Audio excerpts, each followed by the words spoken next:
What if I had told you before this season that Iowa would beat Penn State by 1 point at home at night, baby? Woo! Ah, what a win.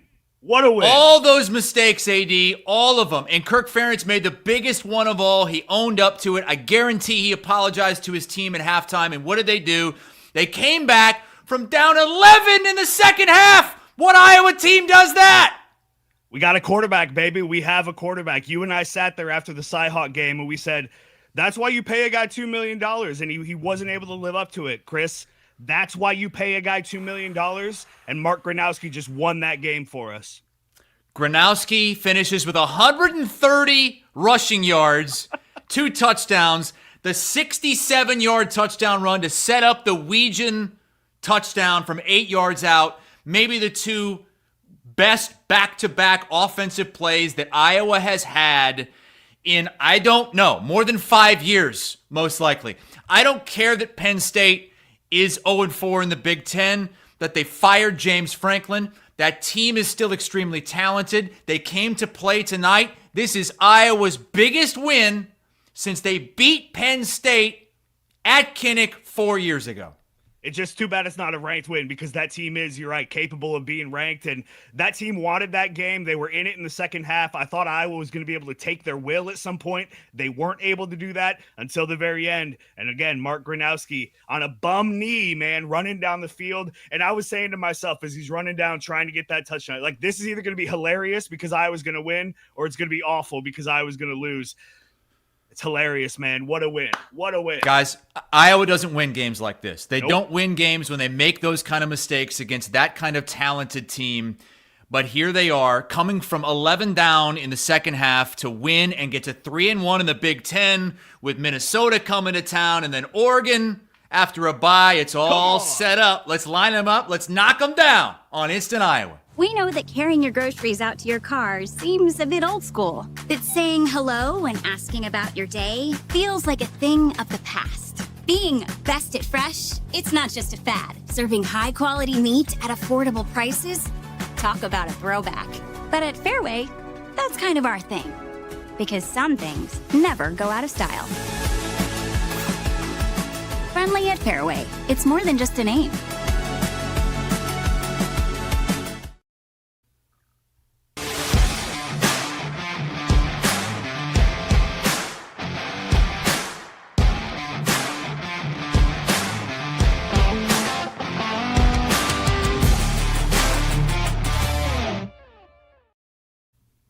Hey, Hawkeye fans, Big Ten fans, and Iowans everywhere. This is Chad Leistico from Legends and Listeners. And this is Scott Docterman. Join us as we discuss all things Iowa and the Big Ten every Thursday, only here on Iowa Everywhere. It's time for Instant Iowa, presented by Fareway Meat Grocery. From the Channel Seed Studios, here are your hosts, Chris Hassel and Andrew Downs.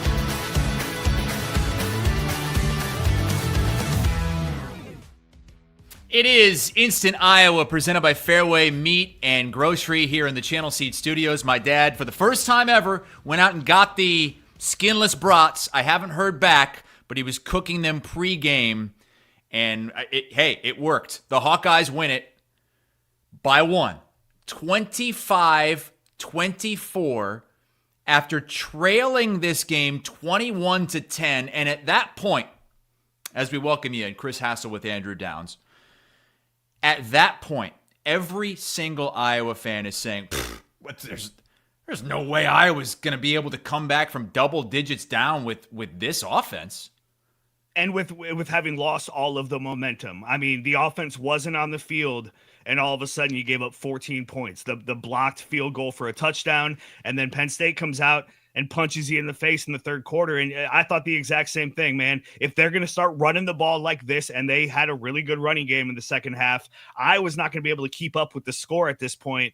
And then really, honestly, Chris, when Iowa had to settle for a field goal late to go down by 2 instead of taking the lead there, I was like, there's too many chances, right? Too much needs to happen now for Iowa to find a way to win this game. And yet, the defense made another stop, made several big plays. Mark Gronowski single-handedly rushed this team to a win, and here we are, man. a win that felt improbable 10 minutes ago, felt impossible an hour ago, and now here we are celebrating it. It's amazing. Mark Gronowski had twice as many rushing yards as passing yards. Think about that with the bum knee and what we saw from him last week. We were so worried about him not being able to run. And at times it looked like he couldn't. I mean, remember the 3rd down and 4 where he, instead of taking contact and getting the first down, he slides down and they have to punt. But he's able to find a way. He's a winner. It was one of the reasons why Iowa brought him in. He knows how to win games. It didn't happen against Iowa State. He got knocked out of the game against Indiana, or else I do think Iowa wins that game. And in this game, with all the pressure, leads several huge must-score drives and does it mostly on his legs and that knee that some thought were going to keep him out the rest of the season. The guy's a winner, and he's a fucking baller. Yes, he is. Absolutely. You're exactly right. He is tough. He's here for this, and I'm here for this, man. And I'm going with the Lupo Pills tonight from Big Grove, the Italian-style Pilsner. Oh. Look at you. Yeah, baby. Oh, yeah. I've never seen that one before. Oh, it's fantastic. I literally got it earlier this week, and I had to save one to do on the show because I was drinking them all week. In heaven, there is no beer, man. That's why we drink it here. Go Hawks. Big Grove Victory Beers, vibes always high at Big Grove, no matter what location you choose. Iowa City, Cedar Rapids, Solon, Des Moines. They've got the sound up for Hawkeye football games. They're going to start going sound up for Hawkeye basketball pretty soon as well. I was looking at the Big Grove website last night, saw they have Big Grove Oktoberfest on tap. There is no better beer, in my opinion, than an Oktoberfest in October. Yeah. And the food is on point, too. They've got Steak de Burgo frites at Big Grove. I didn't even know that. I'm going to check that out. Yeah. You know what I really like there? This is going to make me sound a little foo-foo. I love their, the fried cauliflower, like the buffalo cauliflower. I like buffalo wings. I love wings.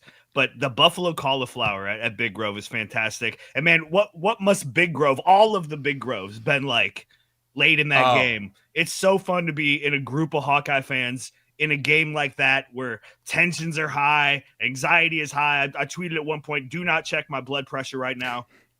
I've got an Oura ring, so I can track a lot of my stress. I would not even look at that. Oh, my God. And late in the game when Gronowski's running down the sideline, when Weechin is reaching the ball across the end zone, across the goal line, oh, man, I bet Big Grove was going nuts in every location.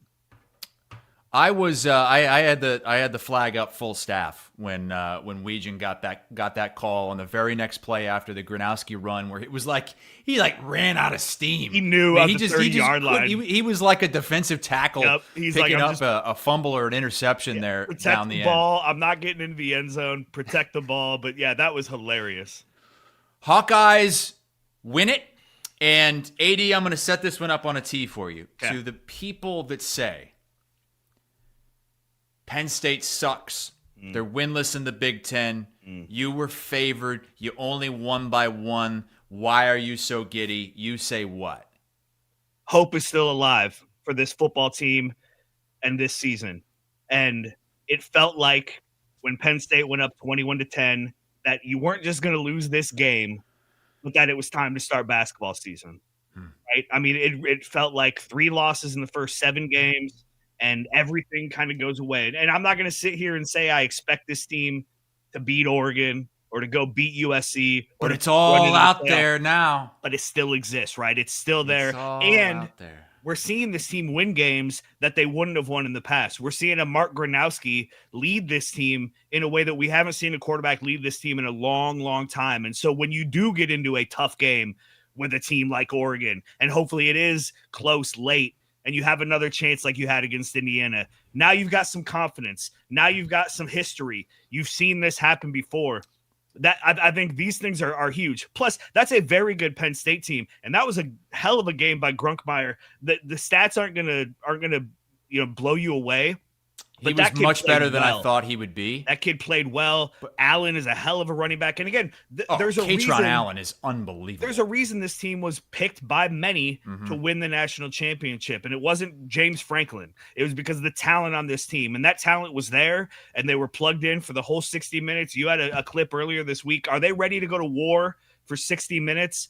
For the most part, they were. And I was impressed by that. I think Penn State answered the bell. But you know what? I do too. I was impressed by that. And unlike the Indiana game, Iowa was just able to make those plays at the end of the game. And it was still plays at the end. Still full of mistakes, just like the Indiana game. You know, one of the tough things about the Indiana game is you could go back and point to 10 different things. A missed tackle here, a missed field goal there, right? You could point to all these little things, and it was still within reach. And you can go tonight and nitpick the hell out of this game. This was far from a perfect game from Iowa. Horrible mistakes that they don't ever make. And yet they found a way to win. That's why I'm so damn happy right now. I'm racking my brain trying to go back to the last time Iowa won a game like this. A game against an opponent that's every bit as good as you, more talented than you, where you make so many catastrophic mistakes that should cost you the game and did cost you a pretty big hole to dig out of. But Iowa actually dug themselves out of the hole. Like I'm sure somebody in the comments, and I apologize, that they're rolling by they're so flying. fast tonight. We have so many Iowa fans that are so fired up right now, and even some Iowa State fans that are trying to take this away from us. Welcome. But we welcome everybody. But I'd like to know, like, when's the last time you had a game like this where you made those mistakes, you fell behind double digits late in the game, and you made the offensive plays to come back and win it? Because nothing jumps to my mind right now at all. Certainly nothing recently, right? I mean, it's been a long, long time since Iowa's been able to find a way to win a game like that. And I mean, how you look at these stats, and how often do you get a field goal blocked for a touchdown? I bet there's like an 80% correlation to field goal block for a touchdown and winning the game, right? I bet there's like an 80% correlation to a first possession interception leading to a touchdown and losing that game. I mean, Iowa found a way in the fourth quarter tonight, which is something you just don't say. And hats off to Tim Lester, man. Some of those play designs, some of that rolling out of Gronowski, I don't know how Penn State didn't, especially that last play. I mean, I guess you have everybody on the line. But these play calls that Tim Lester has made, and the way that Gronowski was able to execute them, just incredible. Seeing a lot of people in the comments referencing the 2009 Halloween game against Indiana, and I'm honestly, that's the first one that came to mind. But I can't believe that there's no way that it's been that long. But that's the one that came to mind. Iowa's a top 10 team. They fall behind, I want to say, around 20 points. And you have that pinball interception that Tyler Sash takes 95 yards the other way for the touchdown. I was there on the field for that game. I'll never forget it. You had someone else referencing, K-Dog referencing the Pitt comeback in 2010. Yeah. That was another great one. Where you're down double digits, late third quarter. You have to score point. The offense has to move the ball, and you do. Iowa's gotten field goals to win games. Maybe they've gotten one score to win games. But yeah, the Stanzi era really is the last era where Iowa could actually win games like this. And that's why you make the move. That's why you bring in Mark Gronowski. He didn't throw the ball. He didn't throw it much. No. And that's why it almost sounds ridiculous. I tweeted at one point, I think right after he scored his first touchdown, God damn, it feels good to have a quarterback. And, I took some crap where it's like, this guy's got 68 yards through the air. He's 10-16. He threw a pick, no touchdowns. Yeah, you're right. You're absolutely right. What we've been saying for 5 years, Hassel, is Iowa doesn't need a Heisman quarterback. Mm-mm. They need a competent quarterback who makes big plays in big moments. The rest of the team, even with some deficiencies on special teams that we'll certainly get to, the rest of the team is good enough to make up for a lack of a big time passing game. But can he make the passes he needs to make when he needs to make them? Can he convert third downs? Can he run the ball 70 yards down the field? Gronowski is that guy, and it's fun to see. Even though he's not going to put up huge numbers, he put that team on his back and won that game. Instant Iowa is presented by Fareway Meat and Grocery. We want to thank the Iowa Corn Growers Association. When you're filling up, choose ethanol and help support Iowa farmers. Pump it up at the pump. AD, I saw a shot of a bunch of people dressed in the it looked like the Iowa corn mascot, and one of them looked just like Fran McCaffrey. He even had that weird, like that dumbfounded mouth agape look. He did. That Fran always has. It's good to see the McCaffrey family supporting the Hawks again. I didn't think it would happen. Great to have everybody with us tonight. I'm starting to sweat. I might have to take this pullover off. I haven't felt this way about Iowa in a long time. Like I love this team. They gained a lot of my respect in that Indiana game. Yeah. And they had their soul snatched from them. They should have won that game. They played their asses off. Then they have to sit for 2 weeks. You sit on it and get ready for Wisconsin, who has been gunning for you all year, like the calendar year, like all the way back to January. Yes. You go out there, you beat them 37-0 at their place. Then you come in, and all of the pressure is on you. All of it against Penn State. Yes. Nobody's given Penn State much of a chance. I mean, they're already 0-3. Their hopes and dreams are done. They've got an interim coach. He even said it. We're going to empty the clip. We've got nothing to lose. Nobody believes in us. And Iowa had to deal with that all week and find a way after making catastrophic mistakes. And I have a list of those mistakes. Do you want me to read them off for please. you? Because I love to be able to read them after a win. Exactly. Because I was categorizing them too, but it was to talk about how terrible they were in a loss. So you had, on the first drive of the game, you've got 3rd and 7. Gronowski drops back. Perfect ball to Gill on a slant that would have been a first down, probably a gain of 15. Gill lets it come all the way to the shoulder pads, pops up in the air. It's picked off. Catch the ball with your hands, man. Penn State gets the ball. It's 4th down and 3 or 4 around the 30, 35-yard line. They go for it. And you've got this inexperienced quarterback who is not much of a runner, let's be honest. And somehow this guy avoids like 3 different Iowa would-be tacklers. You got him picks dead up the to first rights. down. Yeah. Then you've got him 4th and goal at the 1 and completely stonewall them to get the ball back. And nope, you line up offside and you give them another play and they score the touchdown. Of course. Then you've got Mark Gronowski on a 3rd and 4 in the open field, sliding before the first down. And I'll admit, man, I thought that was a bad spot, but when they showed the replay, it wasn't. That's where he started the slide. And that when you slide, you give yourself up. They mark it where the ball is in your hand. And it's wild to see that happen. I'll let you continue, but it's wild to see that happen because that was clearly a result of his injury and his tentativeness. Exactly what I thought. And yet his legs are why we won the game. It's exactly what I thought. Like, and I saw a lot of people saying on social media, what the hell is he even doing out there if he can't run, he can't throw, what the hell is he doing out there? Then you miss a 46-yard field goal from right down the middle. I mean, Stevens, man, his inconsistency is just it's maddening. It's maddening because you can see how talented he is, but we will lose a game. We will lose a game this year because of that. Maybe another game if you. I was going to say they already did lose one in the Indiana game, I think, because of him. You can't have that kind of inconsistency. Then field goal kicker. You've got the ball. What was it? Around midfield, dude. 5 seconds left in the half. You go to okay, fuck it. We're going to kick a 66-yard field goal, and we're going to try it because he's got a great leg. Yeah, we've seen him get close to that. And he gets a practice kick.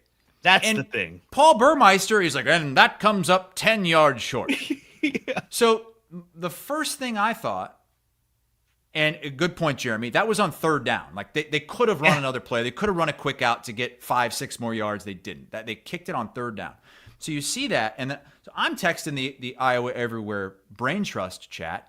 Do not effing kick this, because you're going to give, this is the only way Penn State can score here. This is the only way they can do something good, is if you try to kick this, because chances are you're going to come up short. They're going to have somebody back there to return it.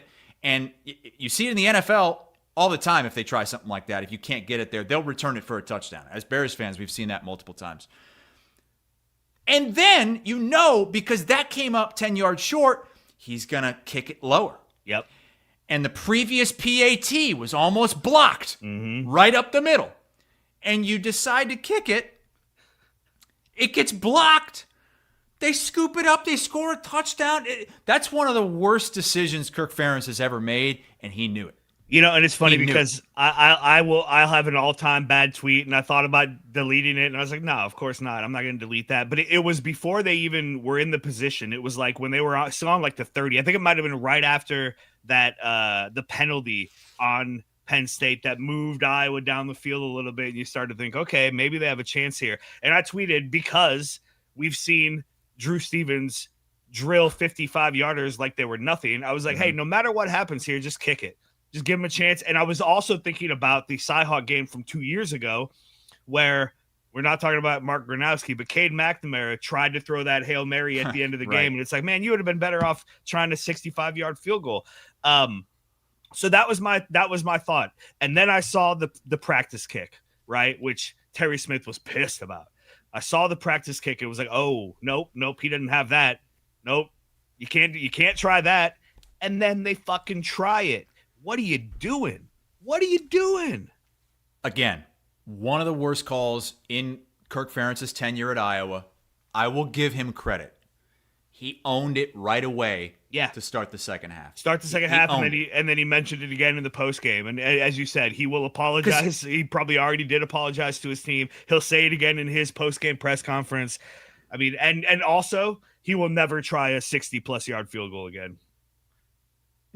Nor should he. At that point, you've got a backup quarterback there.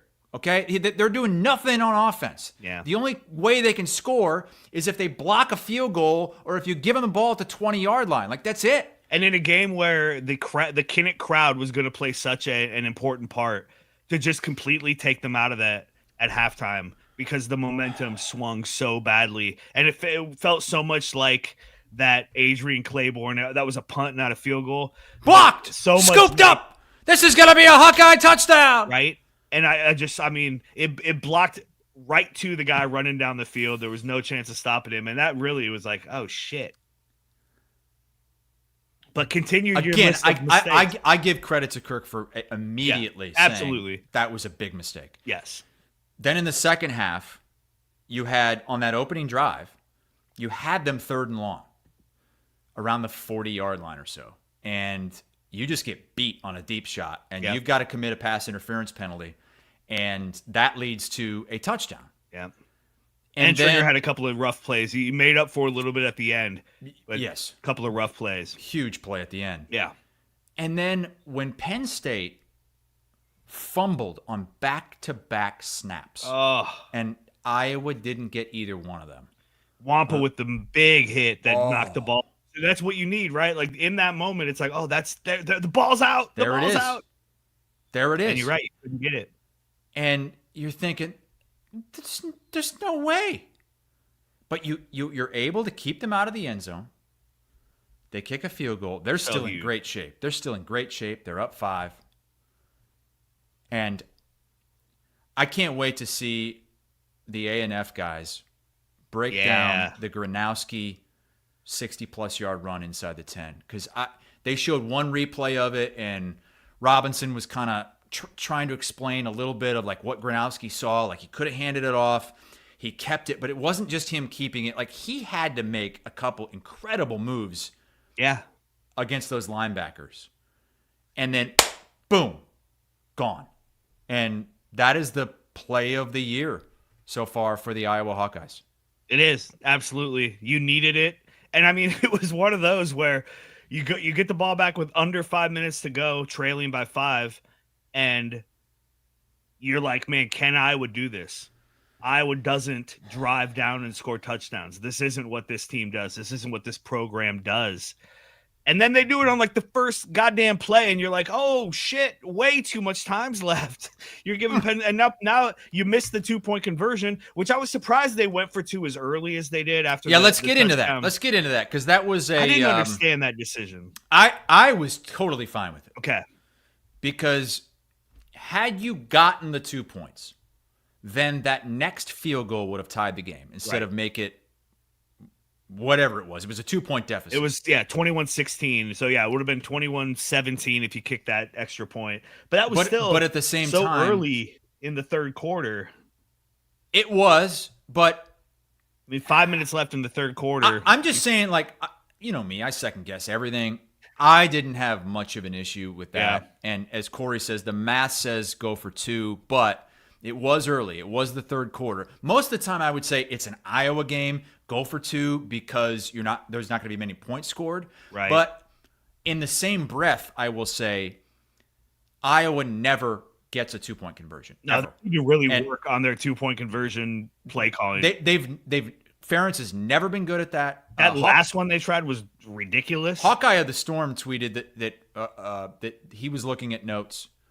And Iowa has only converted 1 2-point conversion since 2016. So basically 1 in the last decade. So, when you look at that, Jesus, a 2-point conversion should be like almost a 50-50 endeavor. Yeah. And the good teams, the really good offensive teams, they will convert that 65% of the time. They'll convert 2 out of every 3. 3 yards. I do feel like Iowa is a 1 out of every 4, 1 out of every 5 type 2-point conversion team.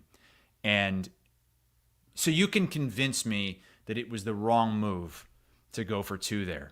And then you had to chase points and you didn't get 2 the second time. And I'm sorry, that actually affected a lot of people's bets, I'm sure. Whether if you were betting Iowa minus 2.5. I didn't even think about that. I lost my bet. Yeah. Well. But it's, we can take it if it ends up in a victory like that. And this feels like a monkey off the back type win. Wasn't a ranked team. No. But it was Penn State. You made all those mistakes. You were down 10. You had to play a really good game. And Iowa was the better team in that game. They were. And that's exactly why, again, when we talk about why are we so excited about a 1-point win over an unranked, a team that hasn't beaten a Power 4 team this season? It's because of this. It's because of the steady improvement that we've seen. It's because of the way Kirk Ferentz has talked about this team. And, I like the way this team is reacting. I earlier today, I did a show, Hawks on Tap, with David Eichholt. And I talked about, all week coming out of that Wisconsin game. And at one point tonight, it felt like, man, that Wisconsin game was more about how bad Wisconsin is than anything to do with Iowa. And that still may be true because as much money as I may have lost on Iowa not covering, I made a lot more on Ohio State kicking ass. How was Iowa State only a 25.5-point favorite? That's crazy. But I have been feeling this momentum all week, and it's because of that game at Wisconsin. And then at some point I realized, man, they lost the game before that. And because of the bye and because of what Indiana did to Oregon and because of the absolute shit kicking of Wisconsin, I felt like, man, there's this momentum. And then you look back and it's like, is there really? They lost the game before that. But now I think, again, this adds to the narrative. And there is momentum with this team. The wind is at this team's back right now. They are finding ways to win. And, you go into this Minnesota game with a Minnesota team that looked pretty good last night against Nebraska. And, PJ Fleck wants to beat Kirk Ferentz as badly as Kirk Ferentz likes beating PJ Fleck. But the momentum now, again, it's all kind of moving in Iowa's direction. And this 3-game stretch in between byes, if you're able to go 3-0 in this with wins over Wisconsin, Penn State, and Minnesota, you go into that bye week and shit, maybe there is a little bit more Kinnick magic when Oregon comes to town for the first time ever. Oh my God! Is this the first time Oregon's ever played in Kinnick? I would think so. That place is going to be, if Iowa beats Minnesota, that place is going to be an absolute hornet's nest. I mean, can we hope for some cold November weather? I mean, I know it's been please, hot as shit in Iowa this fall, but can we get a little cool down here over the next 3 weeks? Can we bring Oregon in? I don't know who Oregon plays between now and then, but let's get an overconfident Oregon team who needs a win coming into Kinnick with an Iowa team that's getting better, and a Gronowski after a bye, and a couple of trophies in the trophy case, and who the hell knows what happens, man. Oregon's going to be feeling good coming in. They beat Rutgers 56-10 tonight, and you know who they host next? Wisconsin. Yeah, that's gonna be an ass kick. And do they have a bye then before the Iowa game? So let's see. They must, because they only have one game between now and then. So yes, both they teams have will be coming Wisconsin off a next bye. week. Both teams have byes going into that game at Kinnick Stadium in Iowa City. And please let us know in the comments if they've come out with a kick time for next week yet on a network. I haven't seen that. I saw some people speculating that could be a big noon game. It's an odd week next week in the Big Ten, and they did that 6-day flex window. Yeah. And I did see Michigan State is going to be the night game on NBC. And I just saw somebody ask who Oregon has after Iowa. They have Minnesota on a Friday, so a short week, then USC, then at Washington in a rivalry game. And USC is about to lose to Notre Dame. Jeremy, next week is still to be determined for Iowa at this point. Notre Dame's up 10 at this point. So that's I was hoping USC could win one and make that game, a little bit, hopefully a ranked opponent. Nebraska's going to fall out of the rankings after they shit the bed last night. Hilarious. I wasn't even paying attention to that game. I was watching Ohtani pull a Babe Ruth. Right, I was all over it. I was focused on. I was like, Ohtani's going to hit 7 home runs and pitch a perfect game. So I was watching that, and then I saw on Twitter people being like, "Uh-oh, Nebraska's in trouble," and I was like, Nebraska's in trouble. I had a feeling that they were going to have some real trouble to win that game. Matt Rule's not going to Penn State.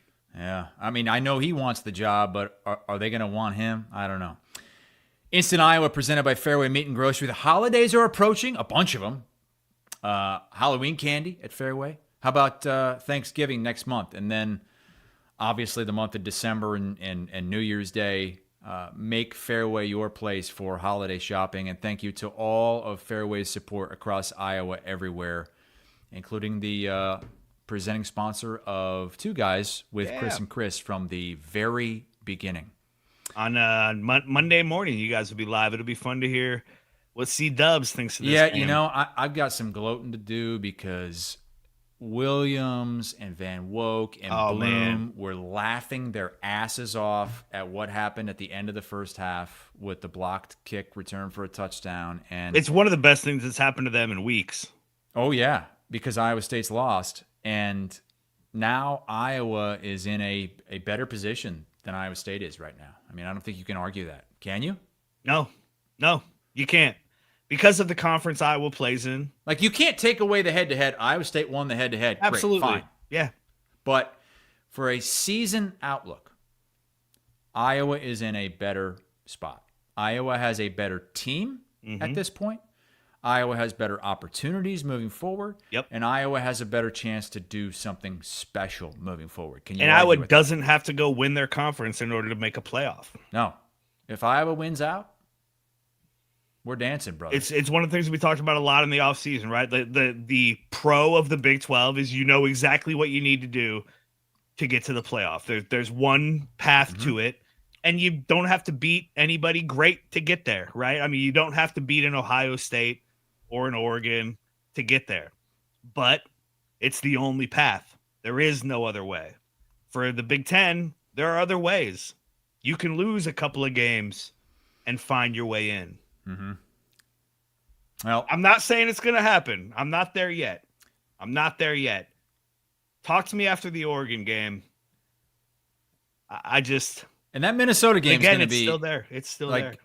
Minnesota is a decent team. That should be They are.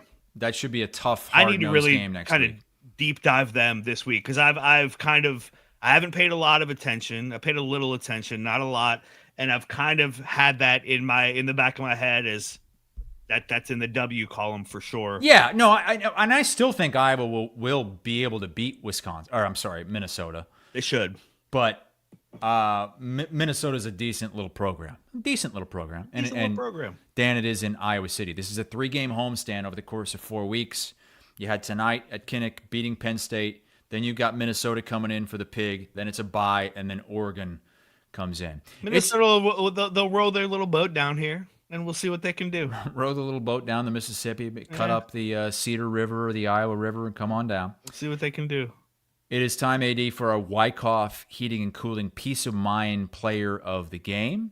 For all your heating and cooling needs, and this time of year you need both. Dude, need both. I turned the air on. I've had the heat and the air on in the last week. I came home Thursday from work, and it was like, holy shit, it's hot in here. I got to turn the air on. What a time of year. For all your heating and cooling needs, contact the locally owned Wyckoff Heating and Cooling family. They have been family owned and operated for over 70 years. So whether it's installing a new furnace or just conducting a simple AC service check, Wyckoff Heating and Cooling is your place for reliable, honest, and affordable service. AD? For peace of mind under your roof. Wyckoff. I mean, if you're going to give me the layup of all layups here, it's Mark Gronowski. He is the player of the game. He put this team on his back. He won the game. 10 of 16, 68 yards and an interception through the air. Not great stats. Not what you want. 9 carries, 130 yards, 2 touchdowns, and a long of 67, an average of 14.5 yards per carry for your quarterback. AD, you know the thing about that? The thing about that is it's not just the positives that he has, the plus 130 yards. Because when Iowa had Deacon Hill, Cade McNamara, Spencer Petras, it wasn't like they had 0 yards rushing. They would finish games with minus 30 yards rushing. Yeah. Because they were no threat to run, and they would get sacked and lose yards. You were losing a lot of yards each game because of your immobile quarterbacks. Yeah. Not only are you not losing them, you're gaining.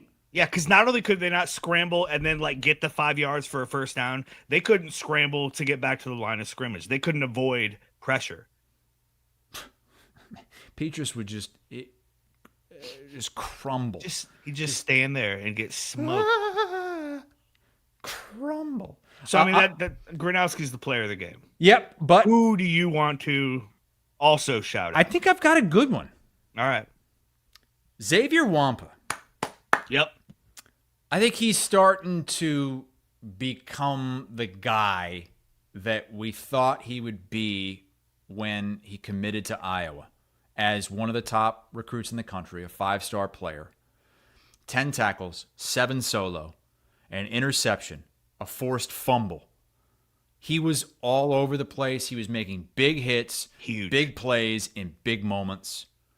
And that's what Iowa needs from number one in that position. His first interception since the first game of his sophomore season. Wow. Chad Lysico from Legends and Listeners predicted, I think Wampa's going to get one. Good prediction there, Chad. Great prediction, and he is my Wyckoff Heating and Cooling Player of the Game. He's the other name I had written down. Man. He keeps playing like this, and he's going to play himself into one hell of an NFL prospect. Yes, he is. And you do not want to meet him in the open field. Oh, no, you do not. And that backup quarterback from Dowling is the unfortunate one. I'm surprised how much they played him. Yeah, that was a really interesting.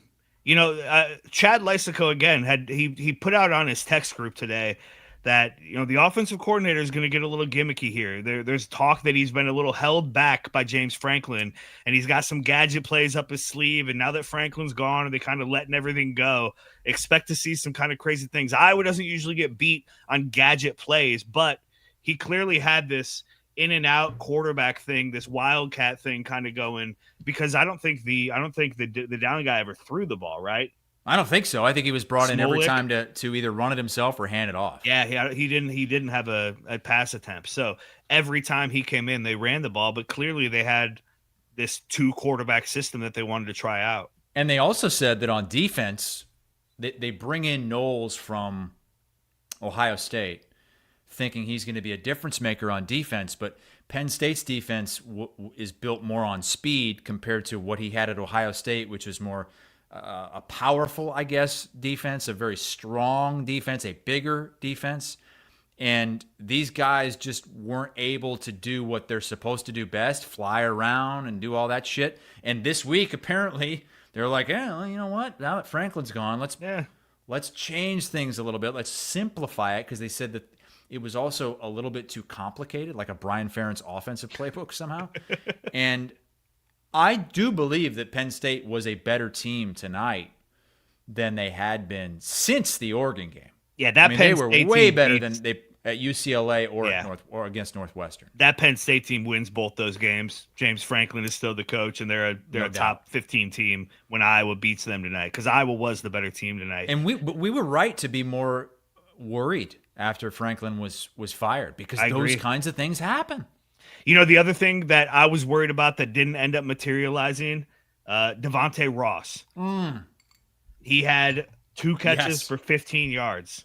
This is the guy who torched Iowa with Troy. I mean, I think the tape he put, the plays he put on tape in Kinnick Stadium last fall are why he's at Penn State right now. Right? You ready for the numbers? Yeah, please. Actually, no, I don't want to hear this, but go ahead anyway. I Last remember year- well. In Iowa's 38-21 win over Troy, Devontae Ross had 5 catches. Not much. 5 catches for 142 yards and 2 touchdowns. That son of a bitch.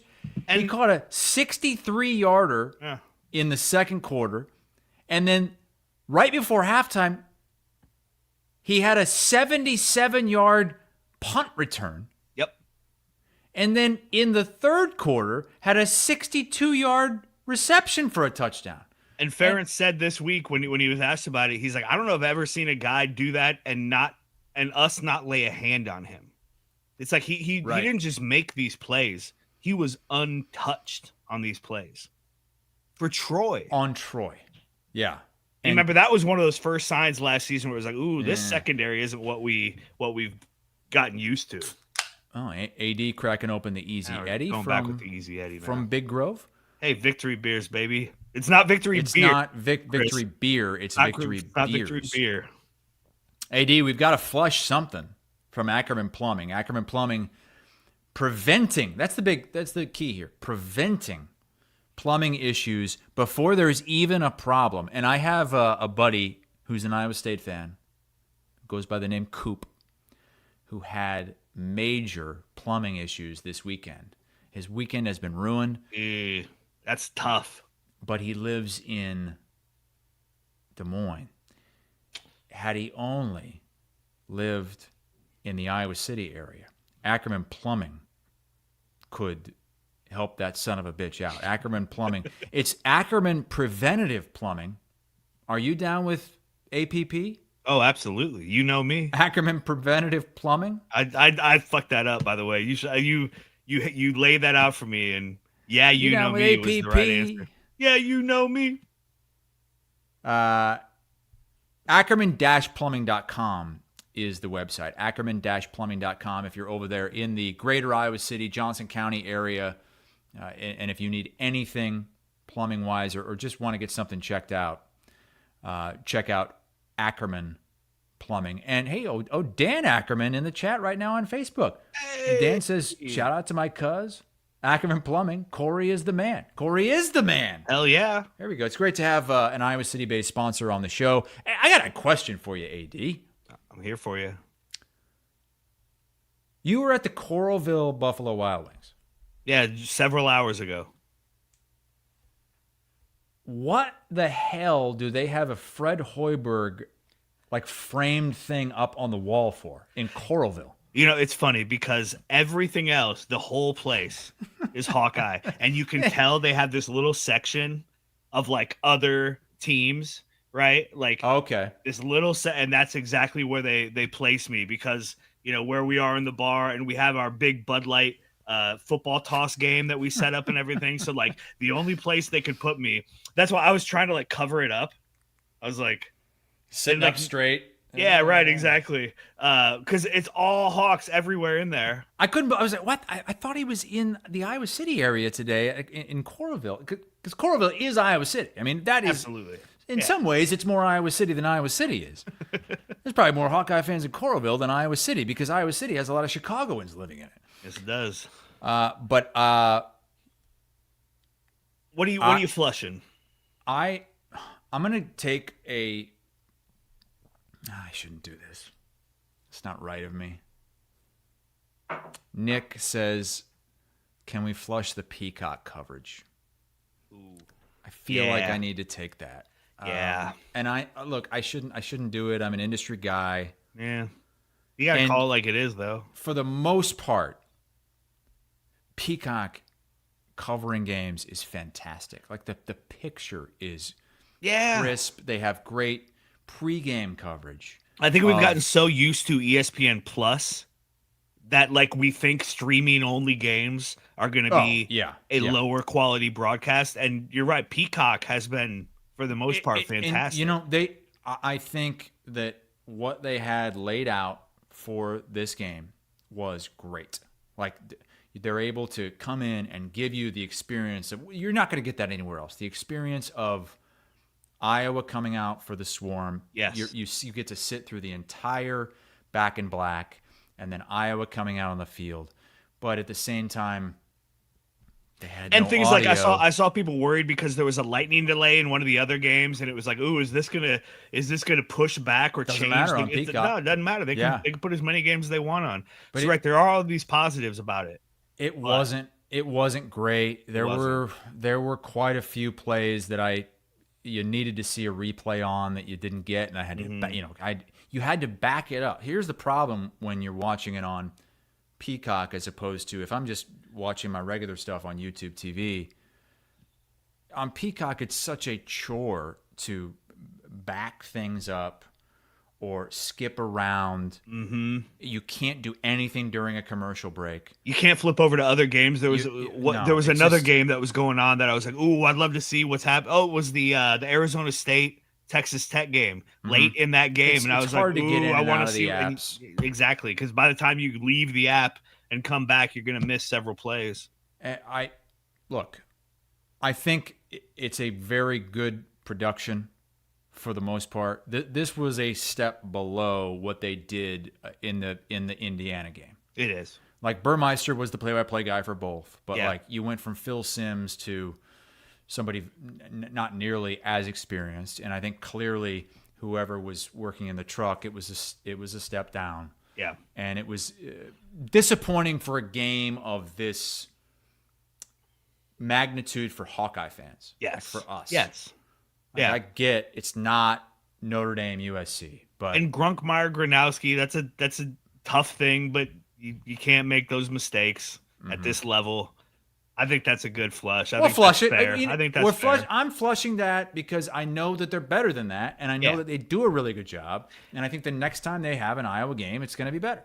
And I saw somebody in the comments like, "Oh yeah, I already canceled my subscription." Man, don't cancel it so fast. No. I haven't looked through the basketball schedule, but I guarantee you're gonna want Peacock this winter for both men's and women's basketball. I gotta flush just so I guess on the flush it and try to forget about it side, it's the field goal inconsistency, and the inconsistency of Drew Stevens this year is mind-boggling. I mean, it's maddening. And for a guy who tonight broke Iowa's all-time field goal record, broke Nate Kading's record for most field goals made. Right. I mean, it is now statistically Iowa's greatest field goal kicker. He's not, though. He's not. Nate Kading was the best. And period. Stevens was better last year than he is this year. I mean, and again, this is going to cost Iowa.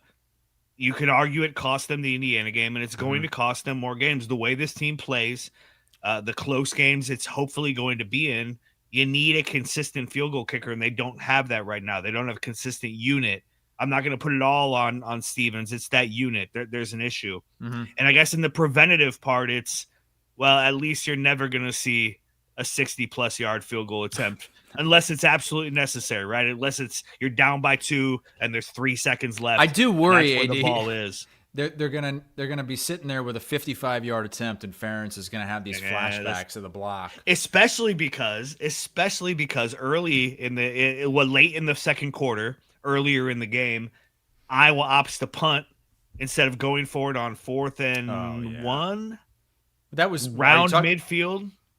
Are you talking about when Gronowski slid? Yeah, I think that is when Gronowski slid, and Iowa opts to punt. And I think, what the hell are you doing? You can't punt in this situation, and you feel terrible about it. And then Wampa gets the interception, gets down to the 1 yard line, and Iowa scores, and punting is winning. And so you have these two things now that Kirk Ferentz puts in his memory bank, and it's, okay, you try a long field goal, and shit hits the fan, you punt the ball, and you score. And we're never going to see anything like that again because of those things. And I'm wrong about a lot. I was wrong about that punt. I was wrong about attempting that field goal. And it's so I guess you flush the chance of ever seeing an Iowa kicker under Kirk Ferentz make a 60-plus yard field goal, because they're never trying that again. We were also wrong to think that this game was over at 21-10 and that Iowa wouldn't be able to respond offensively and come back and win this game. I was wrong a lot tonight. I'm glad that I was wrong. Very glad that I was wrong as well, because your Iowa Hawkeyes are now 3-1 in the Big Ten, with the only loss being the 20-15 loss to a top 3 Indiana team. I mean, I hate to do this, AD, but you flip that. Gronowski doesn't get hurt. You win that game. Iowa's 4-0, and the only unbeaten team in the Big Ten other than Ohio State.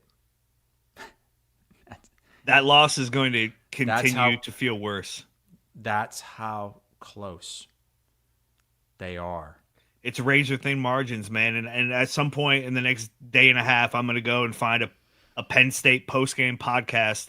And sure enough, they're going to be talking about the missed opportunities, right? These games with Iowa come down to this kind of thing. And that's why I'm so worried about the field goal kicking situation. But it's also why I'm so glad we have Mark Gronowski under center, man. And the way he led this team to victory tonight, as we started the whole show with, is something we haven't seen in a long, long, long time. In a generation of fans, we have not seen a quarterback do what Gronowski did tonight to win a game. Iowa finally did it. They finally got a couple offensive drives back-to-back to come back in a game. It does suck it's not a ranked win, because it was so close to being a ranked win, and that's the kind of monkey on the back right now. But hey, Oregon will certainly be ranked when they come into town in a few weeks. And look, next week, it's 3-1 Iowa against 3-1 Minnesota. Big game. Teams that are tied for third place in the Big Ten. And the winner is in a really good spot, and we know what's coming after that. A bye, and Oregon, and maybe the legends and listeners weren't so crazy after all with the 10-2 prediction. I'm not saying that. I'm just saying, all we're saying is, AD, it's possible. It's possible at this point. The hope is still there. At one point tonight, as I'm putting down my notes, and it's, okay, what are we going to flush? My flush was going to be the hope for the season. I even tweeted at one point, like, hey, I was one more bad half away from basketball season starting now. But we're not there yet. The hope is still alive, baby. Unlike Iowa State fans, we are still very much in football mode. Yes, we are. In the middle of October, as the Hawkeyes win 25-24 over Penn State, coming from behind to win this game in the second half, thanks to Mark Gronowski and his 67-yard scamper to set up the go-ahead and game-winning touchdown by Caden Weegan. AD, I will see you next Saturday, likely sometime in the late afternoon. We don't know yet at this point what time that game's going to be, either 11 a.m. or 2:30 p.m. most likely. We know it's not a night game. I didn't know this, but Iowa has hit their maximum of night games for the season. They will not play another night game. That's the word from the University of Iowa. They've played 5 night games, and that's the limit. So it cannot be a night game. Oregon cannot be a night game. Hopefully, I'm kind of hoping they're both 2:30 picks. I kind of wish Oregon was going to be a night game. 2:30 though. 2:30 though. That. At that point, that might even be after we fall back as well. I think it is. So it is after we fall back. So it'll we fall feel back like a night game. First week of November, and so, and yeah, let's get a little chill to the weather. Let's get those Oregon guys a little uncomfortable. Man, we went 56 minutes tonight. Oh, I'm gonna be up all night, baby. Hell yeah, let's go. Iowa beats Penn State, baby. Mark Gronowski, God. Nowski. For Andrew Downs, I'm Chris Hassel. Thanks for watching Instant Iowa, presented by Fareway Meat and Grocery here in the Channel Seed Studios. And thank you to everybody who is watching, is listening during the fact, after the fact, and the comment section is absolute gold if you want to join us live after each and every Hawkeye game.